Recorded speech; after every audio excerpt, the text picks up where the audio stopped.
Hi, I'm DJ Ware. On this episode of the CyberGizmo, I'm going to go back and take another look at Alpine Linux version 3.11 right after this.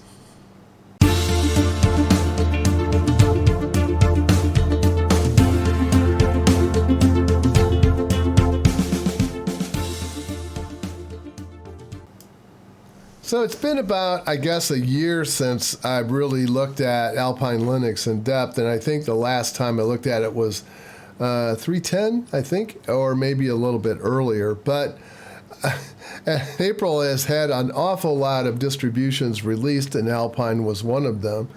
They released a new version on the 23rd of April, and that was version 3.11. And it brings some new things with it, as all new releases typically do. Alpine is probably one of my most favorite distributions for use on single board computers made by ARM, such as Raspberry Pi or Odroid XU4, or even the Odroid N2. All of those run Alpine Linux just fine. So I thought, okay, let's go back and take a look and see what's been added to this release, and maybe go out and kick the tires a little bit on using Proxmox to install it. So that's what I'm going to do today. So yeah, I mean, this is designed for power users again, also for servers. You can use this for a desktop, absolutely. But it's for those people that want simplicity. You want the very simplest distribution that you can have. And remember what I had said before, everything in Linux is about your use case. I'm not here to try to get you to distro hop from one to another, and I feel kind of guilty because I've been going through a lot of these different reviews of distributions, and you're probably wondering, okay, so which one should I now use? And I have a video that's all about use cases for Linux, and you should go back and review that because it's really all about finding the distro that's right for you. And Alpine Linux is kind of different in that it is a very tight, very small distribution. So it's really meant for single board computers or maybe installing in embedded systems. But you can use it for other things. Alpine Linux uses Busybox, and that replaces about 600 or so Linux commands. So it gets rid of a lot of the storage requirements that a normal Linux release would have based on GNU utilities. It also does not use libc, and as I've said before, libc has some unique problems. It's old. It's been around a long time. It's done, of course, by the GNU Foundation, and there is a lot of code in there that is no longer used. And you know, people don't want within the GNU Foundation are probably not likely to go in and clean it up because fear that someone might still be using those old sections of the libc. So what Alpine did instead was they took their development from the Musl libc. I think what I've heard a couple things about the GNU libc is most of it's localization. But, you know, I've looked at the source code before in the GNU libc, and it's kind of one of those C programs that kind of evolves. It's one of those C programs that evolves over time and becomes bloated, very messy, hard to read, hard to follow, hard to understand. There's been a lot of people that have been in there working on it, and you know, and that's typical. That's not to blame the GNU Foundation. I've seen that in all kinds of projects that have been around for long periods of time. The problem that usually happens is developers will go in and start to add new features. They don't necessarily have a full command of everything that's in in that source code, and so a lot of times they'll redevelop things that are already there. So yeah, and that has more to do with, you know, how well documentation is kept up, whether or not, you know, it's one thing to have documentation, it's another thing to understand the intent of a previous developer. And without having, you know, being mentored under that developer, which doesn't happen too often, you don't have the insight that you normally would in order to be able to understand everything that was done there. So yeah, it's not faulting GNU Foundation. I've seen that in many pieces of code over the years. The main utilities, which are the core utils, come from Busybox and Suckless. But you can install GNU core utilities as well if that's what you really want. Docker uses Alpine Linux, as I've said before, as one of its default container images, and it's readily available on the Docker Hub site. It takes as little as 8 megabytes in a container and around 130 megabytes of disk to install. Now, that has not been, as I've said before, that has not been my experience, but I am not installing the absolute tightest, smallest version of Alpine Linux. The binaries are compiled as position-independent executables, which means that it makes it very hard for an attacker to discover memory locations within the source code because it randomizes those positions when the application launches. So it's just another layer of protection. It isn't foolproof. It isn't perfect, but it's better than not having it there. I will say that. The package management is about 2 times faster, and you'll see that today when we install this, than most other packages. It's probably a lot faster than most of the traditional APTs or DNF or yum commands that go and do it traditionally. The reason why APK is so much faster is that a traditional package manager has to do a couple of things. First, on the first pass, you typically are updating your cache system for that package manager, which means you're bringing down a list of packages and also any dependencies in that list as well. The second thing that has to happen is that when you go to install something, it has to go retrieve the package, download it, then expand it, and then maybe it does some verification on it, and then it installs it. So there's a lot of processes, a lot of steps that are involved. APK doesn't work that way. APK, when you update the cache, it just brings down a list of pointers to systems that have those packages, and then when you actually go to install, it doesn't go through this. I'm going to go look up the cache version. I'm just going to go directly to the server, get the file name that you asked for, download it, expand it all in one operation. It's done.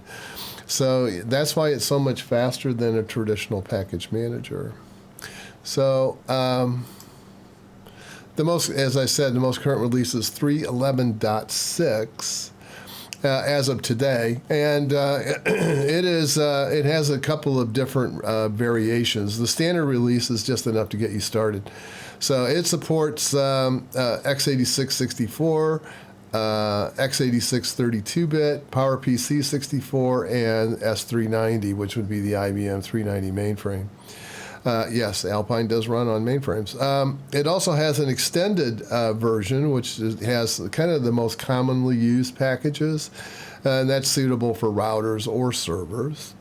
It runs from RAM for the most part, but it also supports x86 64 and x86 32-bit. There's also a version for NetBoot if you want to do that, which has the kernel, the init RAM file system, and the mod loop for NetBoot. And that supports the full range of processor types from x86 all the way to the ARM platforms. The mini root system is used for containers or minimal root systems. That typically you'll find in Docker images. And again, that has a pretty wide range of support as well, although you can install that on its own if you want. There is virtual versions of the system which are designed to be installed under VMs, and those are optimized for that placement. But you'll find that those are very slimmed down. I mean, those are even skinnier than the standard version of this. There is a special version for Zen, and the reason for that is the Zen version allows Alpine Linux to be the DOM0 operating system if you are installing in that environment. Raspberry Pi in the past only supported versions 1 through 3, and now supports the Raspberry Pi 4. Has been added onto the releases. I have not tested that yet, but I probably will do that at some future point. There's also generic ARM, which is where you'll find support for Odroid N2, and I have tested it on N2, and it does work. Also on the XU4, it also works on that as well. But I did that test last year on 3.10. I have not tested 3.11 yet.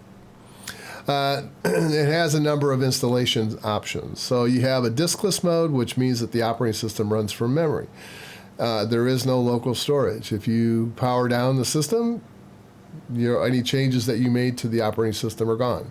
And then it reloads a fresh version of the system as if it had been installed brand new each time you bring that up. Now, you can run a local backup utility called LBU, and that will save modifications for the next boot. So if there is something that you really want to save, you can run that utility and save it off. Sort of ability to back it up, and I install some packages, but I want to keep those around. I can run that, and I can change the default build that comes when it starts up again. There's also one that's a data mode that the operating system still runs from memory, but it does have a writable partition, and that is on var. And so, yeah, and that gives you some workspace that you can then use to perform things on a daily basis for yourself, but yet still retain the ability to obliterate the operating system between restarts. And again, you can use LBU, I believe, even in the data mode for that. The sys mode is the one I'm going to be using today. That's more of a traditional. It's the one I did a year ago as well. It runs the OS from the hard disk. It has a boot partition and so forth. So it's more of a traditional. You can also install Alpine on a USB stick. So if you want to just bring it or carry it around with you and then boot systems from it, you can certainly do that. But it requires a utility to be run before you do the initial setup, and that is to create a bootable USB stick that Alpine understands. So won't be exploring that today, but if you guys are interested in that, could certainly do that in a future video. So post installation, then you would then go and set up your networking. Networking under Alpine is like the old traditional Linux. It uses the network/interfaces method of controlling. There is no network manager. They do not install things they consider to be overweight processes, and that also includes systemd. You will not find systemd on Alpine. So yeah, goodbye systemd. If you want to install Docker under Alpine, which you certainly can, and I have a video that I did last year on how to do that, you just need to add a repo to be able to install it. The setup uses Xorg. Some of the other desktop interfaces like GNOME and KDE require Wayland, I believe. Wayland is not stable under Alpine, so if you are interested in, and those are community editions, if you're interested in exploring those, you're on your own, because you'll be dealing with probably with the developers and working with that. It is a work in progress. But the official ones are XFCE and LXDE are the officially supported releases by the Alpine team. And the reason they chose that was it was in line with their philosophy of keeping this lightweight and fast. You can also, another one that's also supported by Alpine is OpenBox.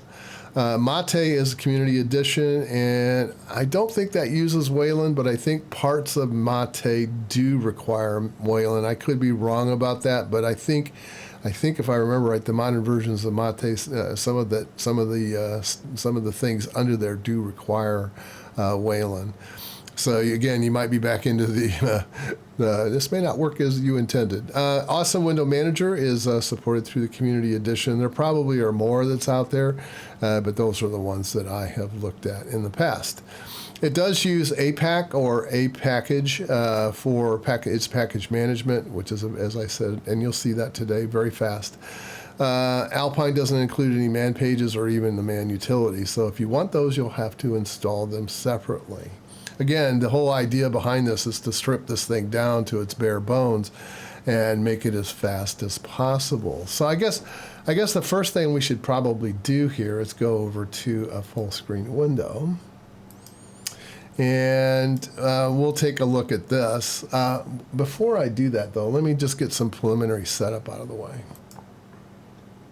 Okay, so you can pick up the installation instructions as well as the downloads from alpinelinux.org. So if there are specific things that I'm not going to cover today, you will probably find the documentation here on the wiki. The wikis for this are very good. And again, comprehensive, depending upon your level of experience. They have tutorials for people that are newbies to Alpine, as well as people that are totally new to Linux as well. So you can start anywhere you like along the timeline and along the installation, and they will suggest a path for you to follow. And I always find that helpful, even if you're, and then if you're an experienced user, there are versions of Alpine for you as well. So if you're a developer or you're a very experienced user and you're interested in building this out yourself, there are very detailed instructions for you as well. So you can start anywhere along the line that you wish. So the one we're going to be doing today is standard, and to download that, now I've already done this, but you would just save that as a file, and then you can just create a USB stick with it and put it on your machine and start up with it. So what I'm going to actually do, let me just show you the wiki though while we're here. It's in the community, and it's down here. You'll notice now there's various sections here. This is the basic installation. There's some FAQs. There's developer documentation, and I think that is for generalized developers. It's not developers for Alpine Linux per se, but if you're interested in using the Alpine as your platform for creating applications, there's information for you in this. And they support a lot of different things. I mean, there's LexC, there's DOM0 with Zen. There, of course, is Docker, and I don't know how much support there is for Kubernetes. That's something I guess I probably should go explore and maybe answer that sometime. You also have these tutorials, and they are set up, as I had said, new users, and then the use cases that you might consider. If you're going to use this for a desktop and run applications, they also have suggestions if you're using this for content creation, such as creating videos or audio and that kind of thing. They do have some information here. We can go through some of it. So these are, so you have the ecosystem, and some of these are kind of humorous that you can go through. And then this is the manual install, a minimal number of packages for a working desktop. If you're new to development and more interested in that, if you're interested in being a sysadmin and interested in deploying servers, kind of traditional LAMP-based systems. And then there's some information here about the types of storage that's supported. You'll notice that ZFS is supported, but it's kind of strange. It's under Lux. And there's also a native encryption as well.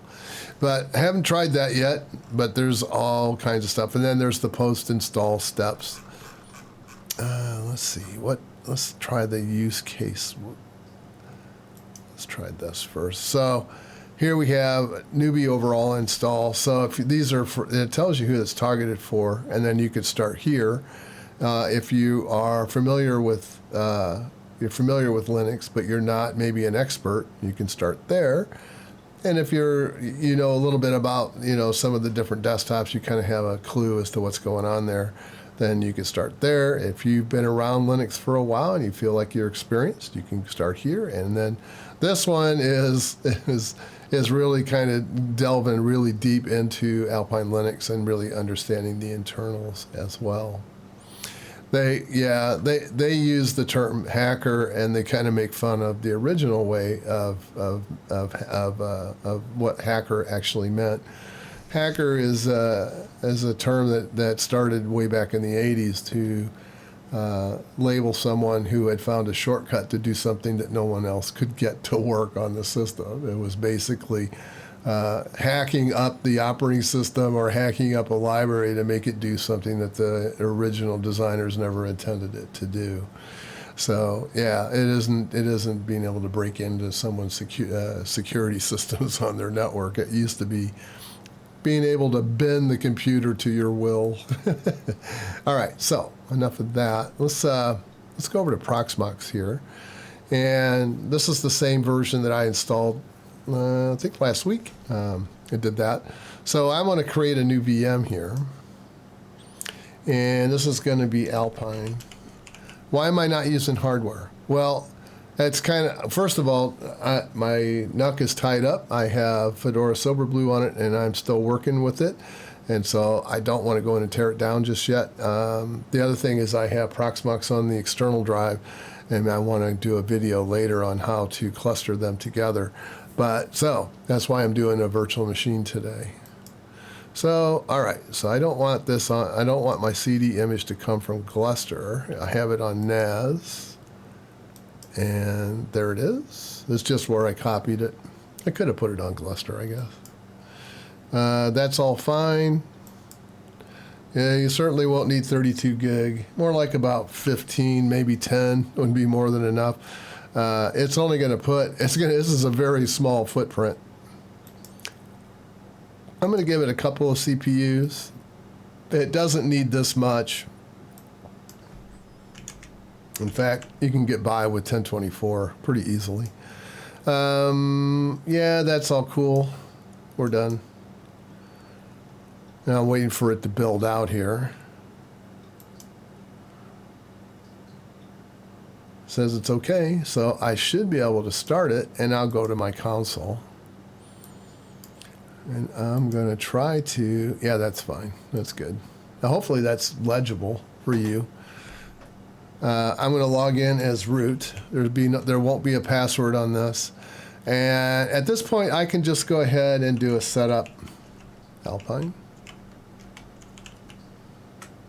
This hasn't changed since the last time. You give it, this is my keyboard. Do I have any special layout on it? No, this is US. What's the host name? And Ethernet, which one do I want to use? Yeah, Ethernet 0. If I can create bridges and bonding and VLANs and all that stuff, but I'm not going to do that today. There are some good wikis on how to set that up if that's of interest to you. I'm going to use DHCP for now, and I don't have anything else I want to do there. Ask me for a password for the root. And then the time zone. So I can choose from any of those, but UTC is fine. I can go ahead and just do that.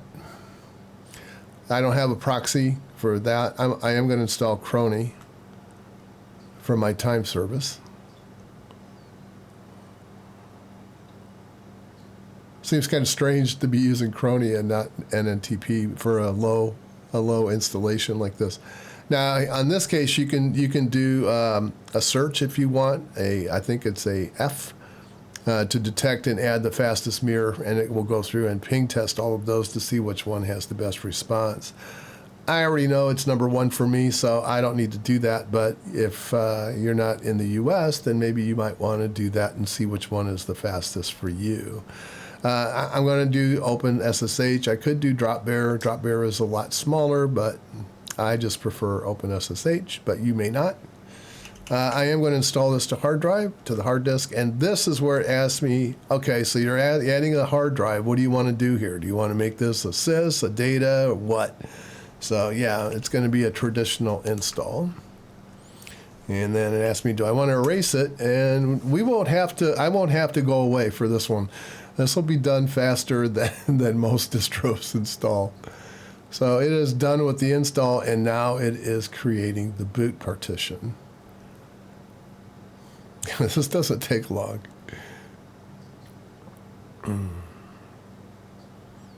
This won't take an hour to explain this one today. So I'm done. I'm not going to reboot.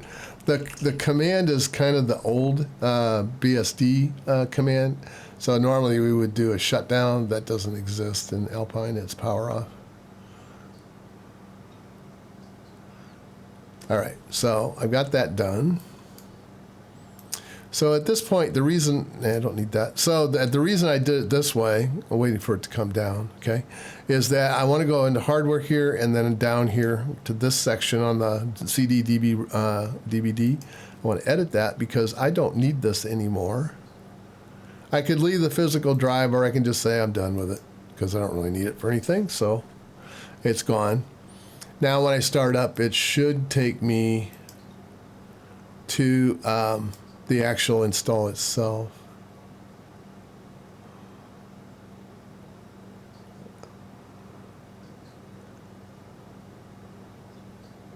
And again, it doesn't take long to come up. It's actually taking longer to go find the time zone than it is to actually boot. Okay. Now, the first thing I'm going to want to do is I'm going to want to do a couple of things here. So the first thing I want to do is an A package update, which refreshes my repositories and checks to see what needs to be updated. So it brought down 53,000 or 5,300, and then I'll do an upgrade. Done. 707 meg in 137 packages. Done. So I'm all updated. Now the next thing I want to do is I'll want to create a user because SSH does not allow root to log in.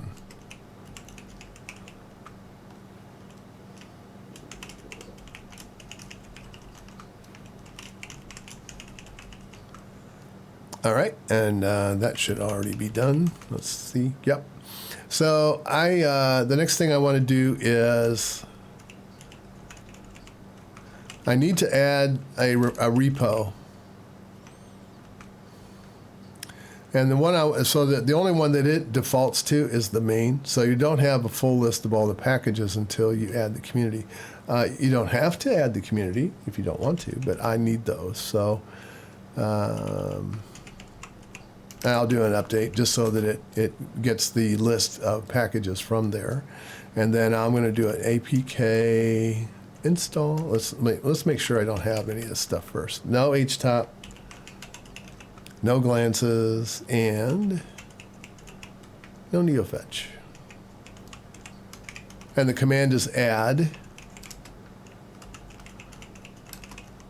And I should be able to do them all. I don't know if you guys remember how slow that is on Silverblue and how long that actually took on Silverblue. But wow, that is a lot faster. So, all right. So my memory requirement, my memory footprint is 26 meg. I haven't seen memory requirements that low in about 15 years or so. So yeah, it's been a while. I'm not taking up much. 15 tasks running in no threads. So, yeah, and I could get rid of some of those in the. Let's do that. There should be a file called init.rc. It might be in initd. Let's see.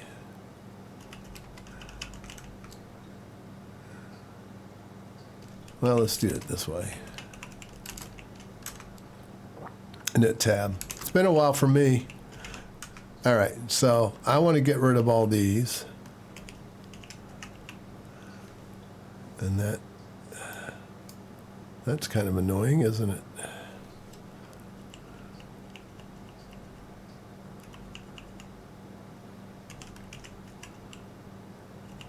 I wonder if they've they did. They added the ability.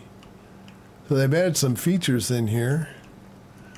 So basically, I'm putting a pound sign to take those all out, and I see there's one more I've missed. Although that one's already got a pound sign in front of it, so that one's done. So the next time I reboot, Getty won't be coming up with it. So, all right. So I guess the next thing to do here is to reboot the system because I really do want the changes. And I want to see how much of a footprint Getty added. Probably not much. Getty's pretty small. I mean, 26 meg of memory. Come on. What do you want? I've got my first USB stick that's bigger than that.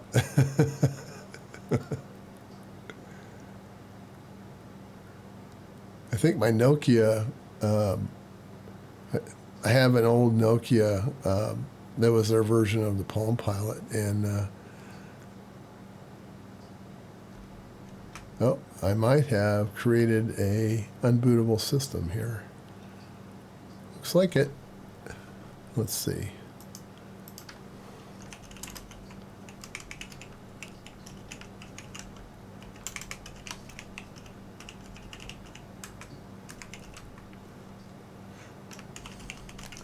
I certainly created a headless one. Yeah, I did. So I have created a headless one. So that's all right. Let's do HTAP. Still 24 meg, down to 11 tasks. I probably should give it 1 so that the console runs, I guess, if I must.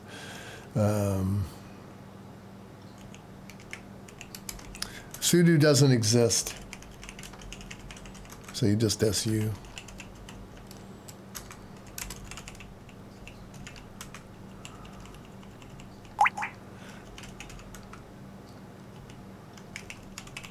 Let's see if it'll come up now with a login. Should at least, that's the console login, so it should come up with at least one of those.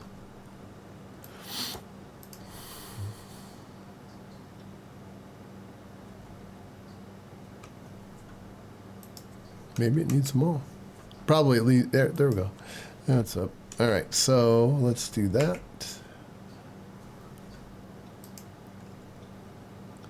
It's still at 114, so that should be fine. All right, so how many packages do we have installed here? 172 Apex, and it is a 5.4 kernel, so that would mean it will run on the NUC for me, so that's good. It didn't do that before because it was, I think, at 419, which then the NUC 10 won't support. At least the parts of the NUC 10 won't support. Let's see, glances. 146 meg of memory with the app caches.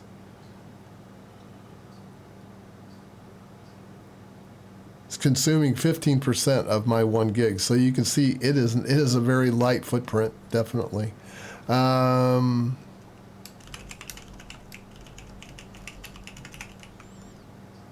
It's an official release.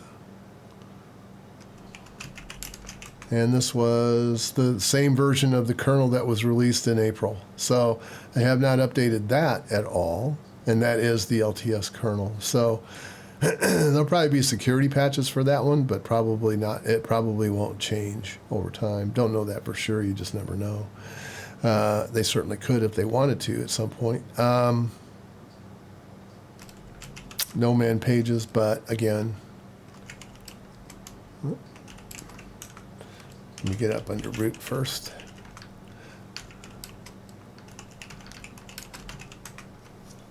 Let's see what we got.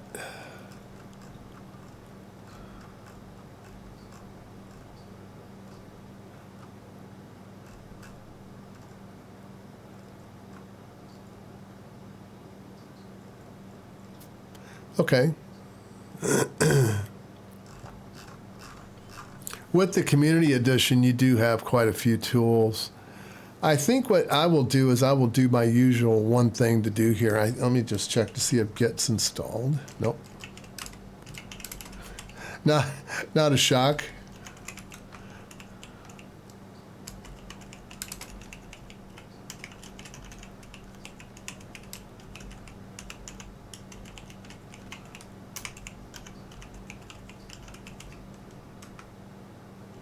Yeah, I have to find out. It probably will come up with all kinds of errors because this is such a lightweight system, it may confuse Linus. Yeah, so they don't know about Alpine. Not shocking. I couldn't find the kernel version either. Not shocking either. That's flagging me for not running an NTP daemon. Interesting. All right, so exceptions found. Let me go way back up to the list here and just see what we got. So no password set for single mode. Okay, that's bad. klogd is not running. That's probably a good idea to have that running, because then, yeah, any kernel messages will get logged. So if you're going to use this as a server, you probably would want that. If it was being used as an embedded device, then I don't know whether you would need that or not. And then some of the usual things here. This isn't real shocking. This is all the same. Yeah, and there's the... Okay, so it doesn't, for some reason, it doesn't think I'm running one, which Crony is running. I can check the date and time just to make sure. Yeah, that is correct. So I don't know why it's not detecting it, but it's not. So it's giving me a score of 62, and it ran 195 tests. No firewall installed, no malware. Yeah, of course, because this is all lightweight. You have to do all that yourself. So, yeah, I mean, let me go back here for a second.